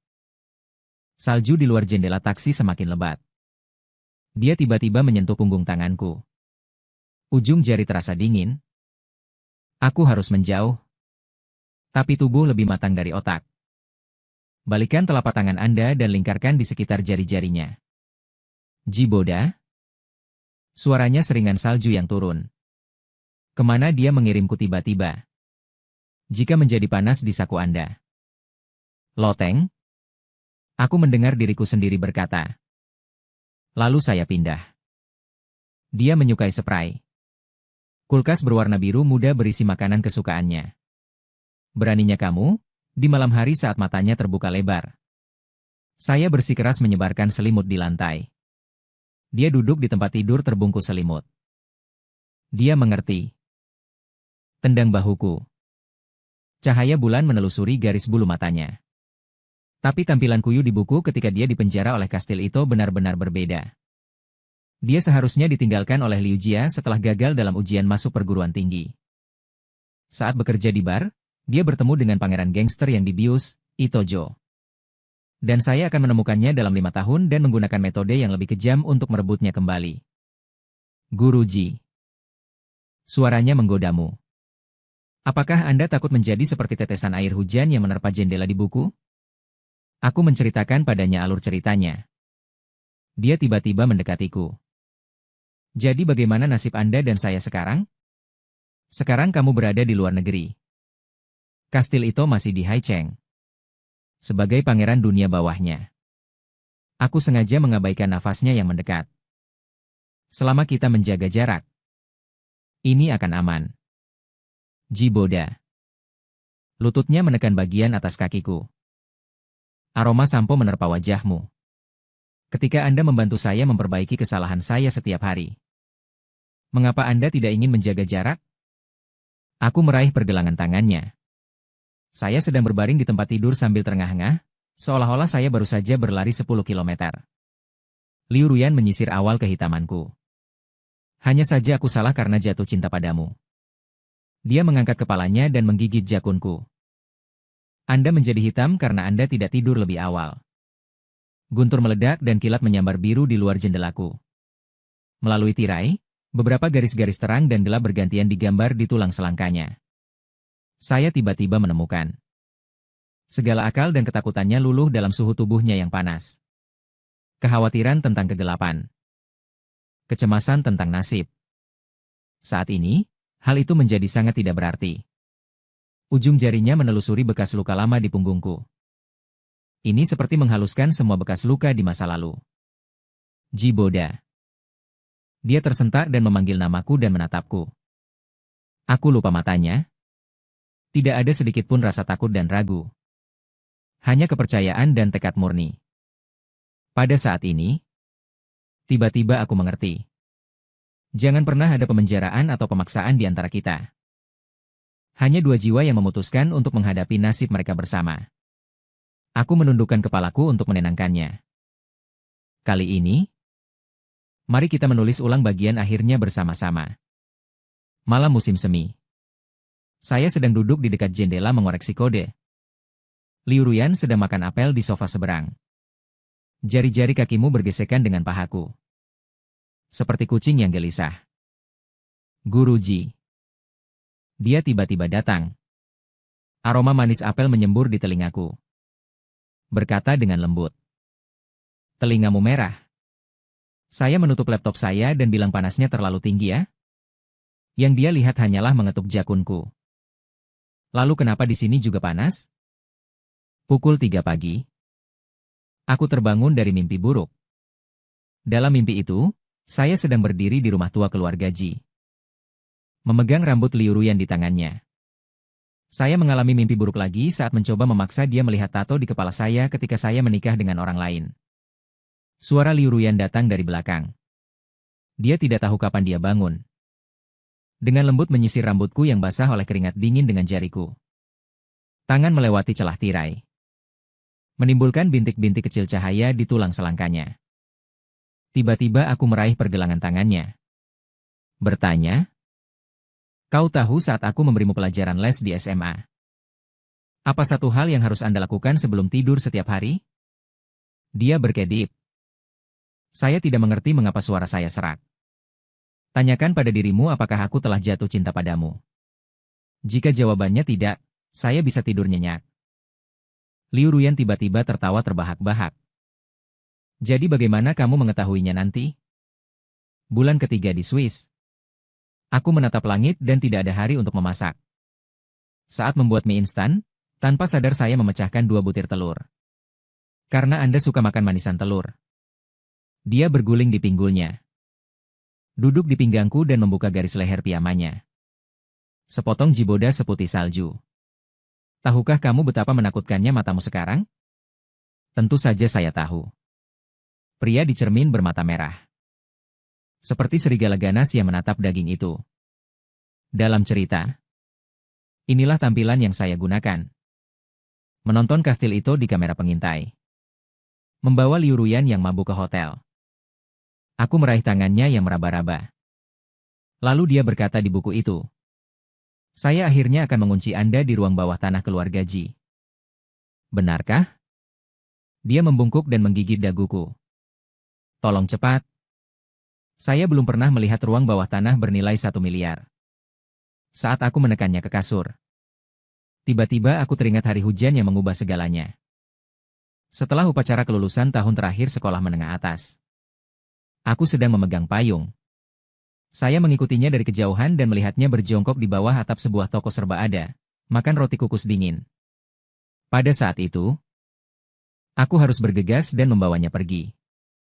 Liu Ruyan mencubit pinggangku karena ketidakpuasan. Aku menahannya dengan mantap. Mulut yang berceloteh. Masukkan jari Anda ke dalam jari-jarinya dan tekan di atas bantal. Denyut nadinya berdetak di telapak tanganku. Segar dan panas. Liu Ruyan. Aku tersentak di dahinya. Jika saya tidak melakukannya sebelumnya. Dia melingkarkan kakinya di pinggangku. Sekarang adalah plot terbaik. Tidak ada suara darah jatuh di luar jendela. Dan kita berada dalam perpaduan suhu tubuh. Aku merobeknya berkeping-keping dengan tanganku sendiri. Buku takdir sialan itu. Perspektif Liu Ruyan ini malam sebelumnya tentang teknologi gema. Bintang-bintang New York sepertinya berjatuhan di kamar kami. Jiboda berdiri di depan jendela dari lantai ke langit-langit. Kendurkan dasimu setengah. Sambil memegang draft pidato di tangannya, dia tampak seperti sedang merevisinya berulang kali. Itu mengingatkanku pada anak laki-laki yang membantuku memecahkan masalah di perpustakaan 8 tahun lalu. Ingat aku berjalan mendekat. Di ujung jari Anda, dia berkata dengan alis yang rapat. Saat Anda mengerutkan kening, Anda akan mendapatkan kerutan. Dia tiba-tiba meraih tanganku. Cincin kawin di jari manisku membuat telapak tanganku sakit. Tidak ada gunanya. Janji teh penarik kaleng dimulai. Kini telah digantikan oleh Liu Ruyan, cincin platinum dan berlian. Suaranya agak serak. Mari kita menikah. Aku mengangkat alisku dan berkata. Jiboda? Anda melamar bulan lalu di balai kota Zurich. Waktu itu tidak masuk hitungan. Dia melepas bulu matanya. Menimbulkan bayangan kecil di bawah cahaya. Aku bahkan belum menyelesaikan sumpahku. Saya ingat dia berdiri di tangga balai kota hari itu. Jasnya lurus tapi dia berkeringat banyak. Berkata, tidak peduli kapan Anda miskin atau kaya. Tiba-tiba macet. Akhirnya, aku menarik dasinya untuk melengkapi ciuman itu. Kalau begitu jangan pergi sekarang. Aku sengaja menggodanya. Detik berikutnya semuanya berputar. Saya ditekan ke jendela dari lantai ke langit-langit. Cahaya kota New York mengalir di belakang kami. Ciumannya, dengan pengendalian diri dan kelembutan yang tidak berubah selama 8 tahun. Tapi ini lebih menarik dari sebelumnya. Napasnya terasa panas di telingaku dan dia berkata, aku takut. Saya khawatir plotnya akan melibatkan kita lagi. Takut suatu saat nanti aku menjadi orang gila yang menyakitimu. Saya menggigit jakunnya dan bertanya. Maka jangan takut sekarang. Takut akan tawanya. Tapi aku lebih takut merindukanmu. Kembang api tiba-tiba meledak di luar jendela. Bintang-bintang yang menyinari matanya. Pada saat ini, kita bukan lagi karakter yang dimainkan oleh takdir di dalam buku. Tapi pemenangnya yang secara pribadi menulis ulang akhir cerita. Balasan ibu tiri dikirim ke kotak surat Jiboda 3 hari kemudian. Aku terbangun di tengah malam. Menemukannya duduk di balkon sambil merokok. Cahaya layar ponsel mencerminkan wajah pucatnya. Selama 8 tahun. Apakah dia akan kembali ketika pertama kali menghubungi rumah tangga Heiheji Janet untuk memeriksa kasus ibunya? Aku berjalan terbungkus selimut. Dia menggelengkan kepalanya. Jari-jarinya tanpa sengaja mengusap tepi ponsel. Ini adalah pertunjukan kecil yang dia buat ketika dia sangat cemas. Dia langsung mengambil mesin itu dan berkata, bayangkan saja menemani saya kembali ke alma mater saya untuk melihat di pesawat. Dia menatap keluar jendela sepanjang waktu. Biasanya terlihat seperti bayangan yang mengalir ke atas dan ke bawah kacamatanya. Aku tahu apa yang aku pikirkan. Malam ketika ibuku yang dijadikan alat balas dendam dipukuli hingga berdarah karena cinta. Dan setelah terbangun, dia lari darinya tanpa menoleh ke belakang. Dalam setengah tahun terakhir, dia memunggungi saya, jari-jarinya selama bertahun-tahun. Hanya agar aku bisa kembali dan menemuinya untuk yang terakhir kalinya. Dia berhenti. Tapi kalimat terakhirnya adalah membuat Jia mengakui bahwa kamu dan aku akan mematahkan dagunya dan menciumnya. Jiboda, Anda tidak lagi membutuhkan siapapun untuk mengakui Anda. Hujan, geser ke bawah batu nisan marmer hitam. Raja Jimen adalah 4 karakter. Jiboda berjongkok dengan rambut bersinar terang. Gunakan manset Anda untuk menyeka debu yang tidak ada pada permukaan cangkir dengan hati-hati. Aku melihat ujung lengan kemeja putihnya yang basah kuyup oleh hujan. Terdapat warna transparan yang menempel pada lensa air. Ada bekas luka yang sangat dangkal di sana. Itu adalah luka yang disebabkan oleh ibu tirinya yang menggunakan penggaris ketika dia berumur 15 tahun. Saya masih mengingatnya dengan sangat jelas. Dia tiba-tiba tersenyum. Lalu dia berkata, ada tetesan air hujan di kacamata berbingkai emas. Terkadang saya tidak tahu apakah dia dimanipulasi oleh plot untuk memperlakukan saya seperti itu. Atau nama aslinya adalah Jiboda. Aku menyela payung dan memiringkannya ke arahnya. Takdir adalah takdir. Sifat manusia adalah sifat manusia. Sama seperti kita diatur dengan jelas pada lintasan yang telah ditentukan. Atau memilih untuk tidak saling menyakiti. Terdengar suara samar-samar nyanyian di kejauhan. Bercampur dengan gemerisik hujan yang menerpa dedaunan. Aku berlutut dan memandangnya dengan datar. Melihat diriku yang kecil terpantul di lensanya. Ibumu menggunakan takdir sebagai alasan untuk mengendalikanmu. Anda menggunakan plot sebagai alasan untuk menghindari saya. Aku mengulurkan tangan dan menyekat tetesan air dari matanya. Namun pada akhirnya kitalah yang memilih bagaimana kita menjalani hidup. Dia tiba-tiba meraih pergelangan tanganku. Sakit karena kekuatan yang kuat. Hujan menetes ke rahangnya dan ke punggung tanganku. Tidak hangat seperti hujan. Sudut pandang Jiboda kabar yang baru saja diterima Pak Ji. Asisten yang menunggu di luar taman pastoral dengan cepat berjalan mendekat dan merendahkan suaranya. Liu Technology diadakan di pusat konvensi dan pameran hari ini. Hei! Teknologi inti dari proyek luar angkasa kami digunakan dalam materi promosi konferensi pers. Jari-jari Ruyan sedikit menegang. Gagang payungnya berbunyi klik pelan. Saya mengambil tabletnya. Di atas adalah Liu Ruoyun. Mantan putri palsu. Adegan pembicaraan di atas panggung. Dia mengenakan jas putih. Rambutnya ditarik ke atas dengan cermat. Sedikit ketat menghadap kamera. Sistem pikiran cerdas kami menggunakan algoritma jaringan saraf paling canggih. Algoritma jaringan saraf. Ruyan tiba-tiba tertawa terbahak-bahak. Dia bahkan tidak bisa menjelaskan penurunan gradien. Halaman berikutnya yang saya gambar adalah rencana pembiayaan Liu Technology. Mereka berencana menggunakan teknologi kita sebagai kedok untuk mengumpulkan uang seperti asap. Dia sedikit memiringkan payung ke arahku. Bertanya, apakah kamu mengetahuinya? Nah, saya mengambil dokumen lain. 2 tahun setelah kamu pergi. Liu Ruoyun kembali ke Tiongkok. Dia mengemas dirinya sebagai elit yang kembali. Yakinkan orang tuamu untuk berinvestasi pada bisnisnya. Namun karena manajemen yang buruk, rantai modal pun putus. Yang tersisa hanyalah cangkang kosong. Jiboda mengetik di keyboard. Jadi saya fokus pada keluarga yang membutuhkan keluarga Kibai.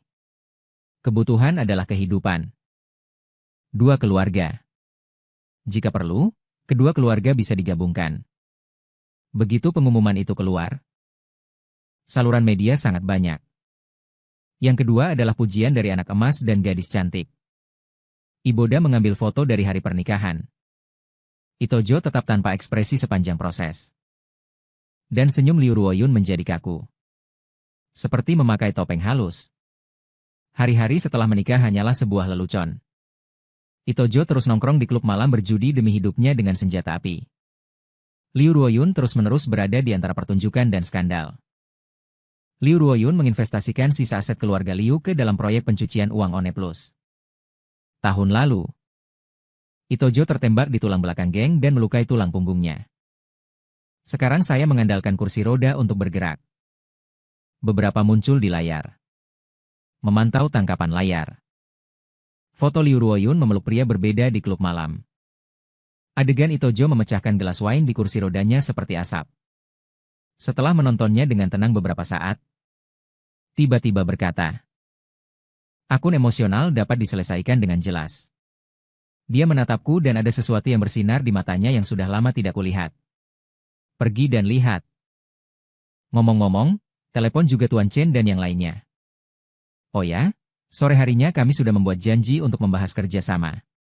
Lampu-lampu di pusat konvensi dan pameran sangat terang sehingga menyilaukan. Kami berdiri di ruang kendali di lantai 2. Menghadap ke seluruh tempat melalui kaca. Liu Ruoyun memberikan pidato yang penuh semangat di atas panggung. Video promosi yang diproduksi dengan hati-hati diputar di layar lebar di belakangnya. Ayah Liu dan Ibu Liu duduk di baris pertama. Dengan senyum kaku di wajahnya. Seperti dua patung lilin yang dilubangi. Suara Liu Ruoyun menyebar ke seluruh penonton melalui speaker.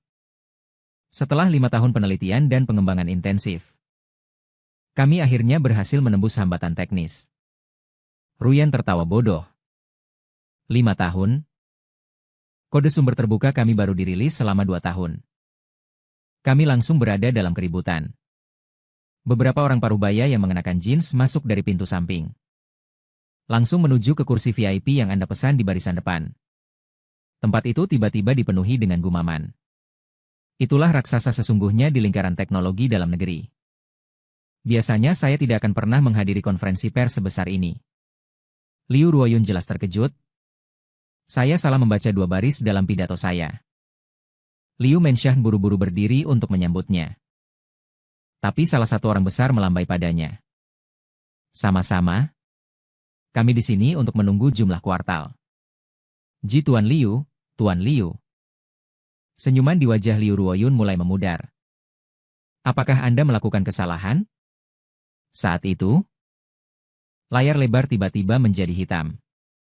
1 detik. Kemudian sebuah video muncul.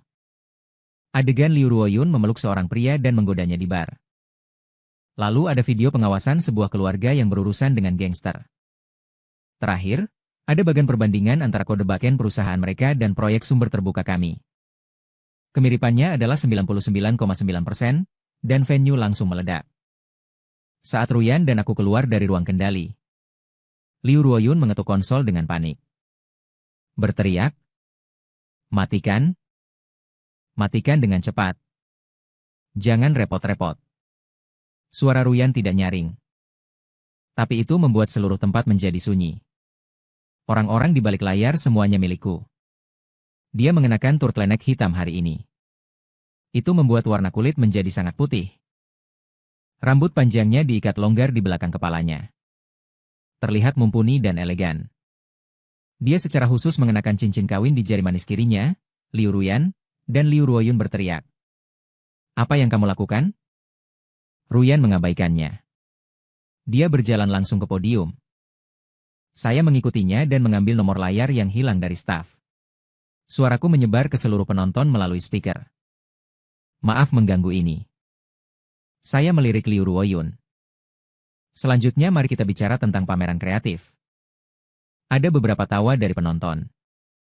Mengenai semua teknologi yang ditunjukkan Liu Technology saat ini, saya memiliki 3 poin untuk dijelaskan ketika saya memanggil file di ponsel saya dan menampilkannya di layar. Pertama, apa yang disebut penelitian dan pengembangan independen semuanya disalin dari proyek sumber terbuka perusahaan kami. Kedua, 3 miliar yang mereka rencanakan untuk dikumpulkan. Tujuan sebenarnya adalah untuk menutupi kekurangan bisnis gangster. Saya berhenti. Dia memandang Liu Fu, yang wajahnya pucat. Ketiga, barang bukti tersebut sudah kami serahkan ke polisi. Tempat pertemuan itu benar-benar sunyi. Ruyan mengambil telepon. Adapun dendam pribadiku dengan keluarga Liu.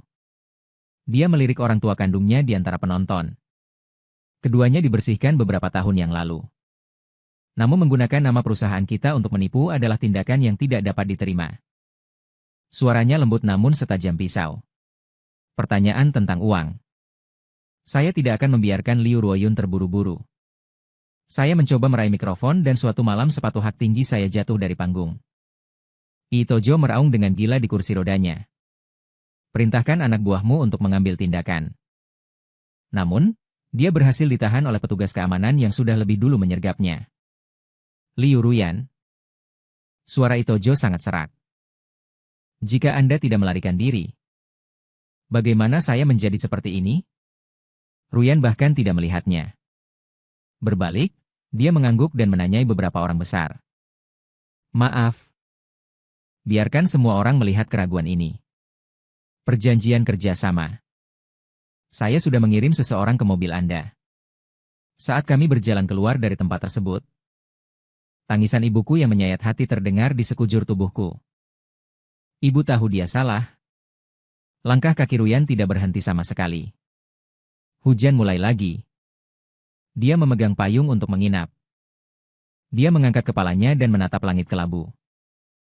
Tiba-tiba berkata, "Nyatanya, saya tidak lagi membenci mereka." Aku menekannya sekali. Dia mendorong dirinya ke dalam mobil. Sudut mulutnya sedikit terangkat. Tapi senang melihat mereka seperti ini. Menjadi rendah dan stabil. Mantapkan ubun-ubun rambutnya. Tutup pintu mobil. Di kaca spion. Mobil polisi melaju ke pusat konvensi dengan lampu berkedip. Sudut pandang Liu Ruyan dalam perjalanan ke bandara. Hujan turun deras. Wiper kaca depan di belakang berayun liar. Tapi masih belum bisa mengimbangi Yuyu. Aku menatap SUV hitam yang menempel di kaca spion. Tancapkan kuku Anda ke telapak tangan dan kencangkan sabuk pengaman Anda. Suara Gilberta berusaha tetap tenang. Tangan kanannya sudah meraih alat setrum yang ada di kotak penyimpanan mobil.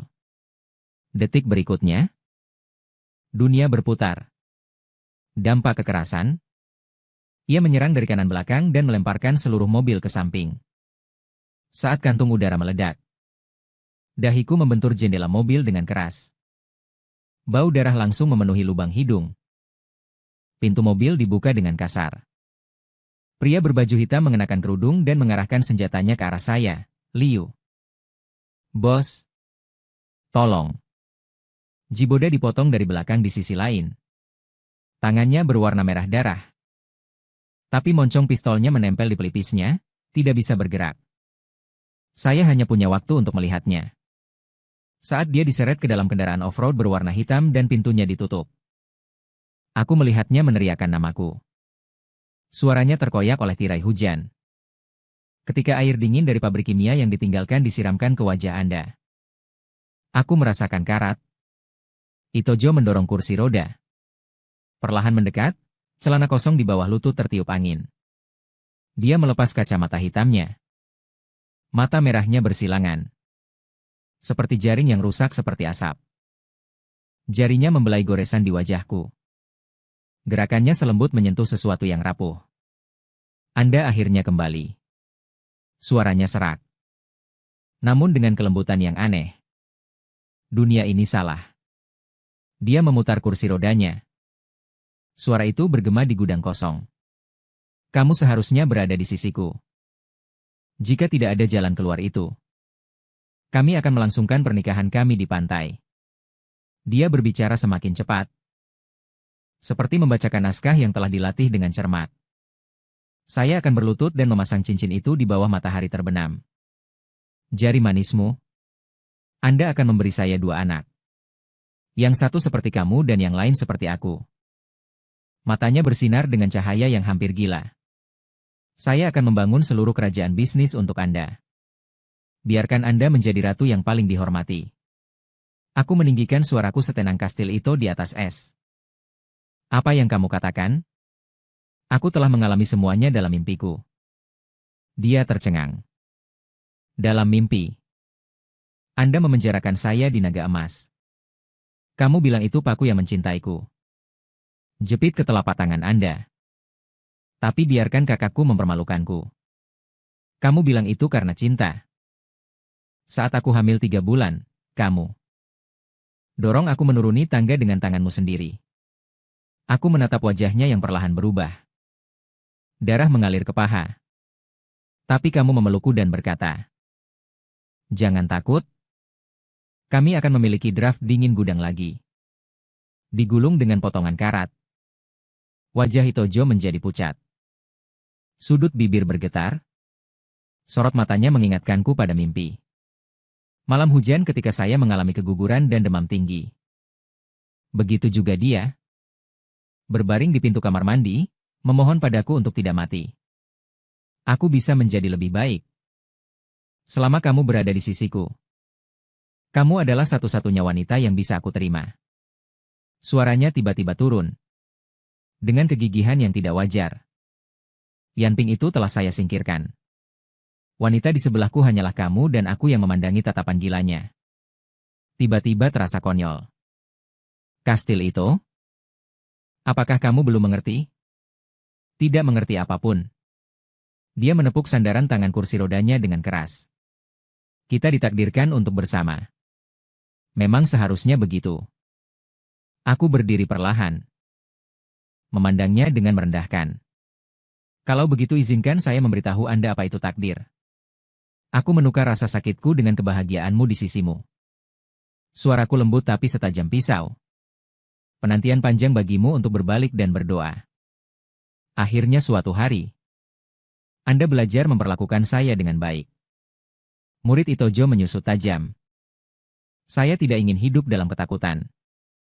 Saya melanjutkan. Saya tidak ingin khawatir sepanjang waktu. Salah langkah saja.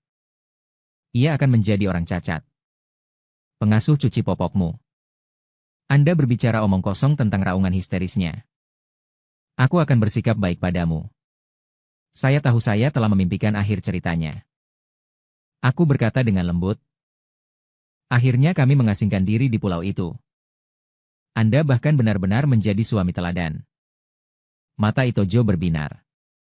Tapi tahukah Anda berapa banyak persiapan yang diperlukan untuk mencapai akhir yang bahagia ini?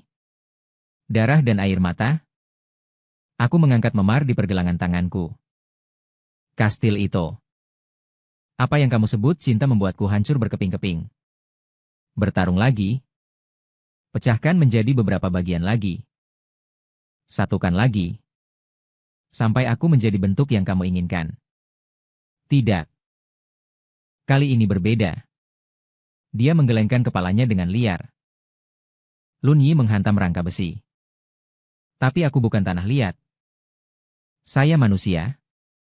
Suaraku sangat lembut. Tapi setajam pisau. Saya memiliki daging dan darah.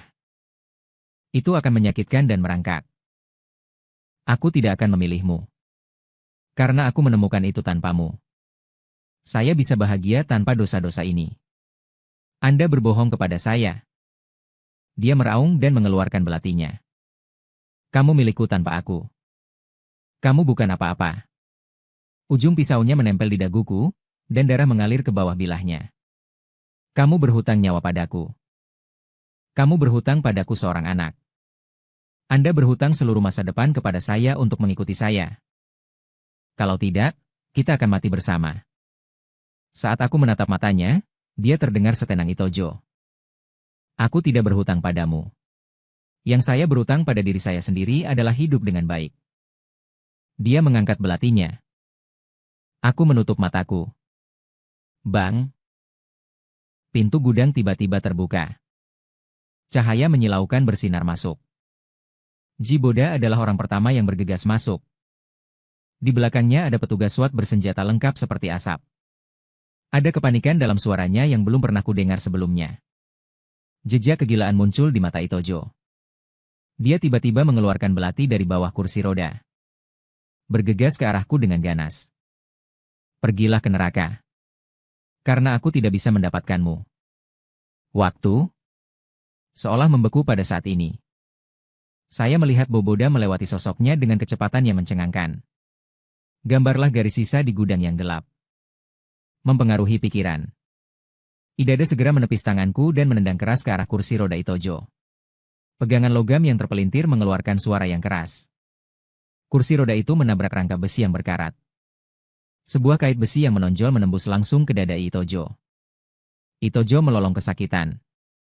Darah mengucur dari sudut mulutnya. Kuiboda segera melindungiku di belakangku. Dadanya naik turun dengan hebatnya. Melihat Itojo yang sekarat dengan mata dingin. Itojo berusaha mengangkat kepalanya. Jari berdarah menunjuk pada kami, kamu. Saya melangkah maju, di bawah perlindungan Gilberta. Menatap kota itu, dia berbicara dengan dingin. Saya berkata, kami tidak pernah bisa. Itojo melintas di matanya. Perasaan terakhir telah hilang. Tangannya terjatuh lemah. Cahaya di matanya padam. Saat Yoshitoshi segera memeriksa tubuhku. Jarinya dengan lembut mengusap luka di dahiku. Tidak apa-apa. Semuanya sudah berakhir. Sialan. Di pelukannya, rasakan detak jantungnya yang kuat. Sirene terdengar di luar gudang satu demi satu. Hujan sudah reda saat kami keluar dari gudang. Matahari menembus awan. Lapisan atas kita. Hijiboda memegang tanganku erat-erat. Ayo pulang. Saya mengangguk. Aku melihat kembali ke gudang yang gelap untuk terakhir kalinya. Terkubur di sana ada obsesi gila dan takdir yang tak pernah bisa terwujud. Hujan semakin deras. Menghapus jejak kaki yang kami tinggalkan saat kami datang. Rasa sakit yang telah ditulis. Keterikatan dan penebusan.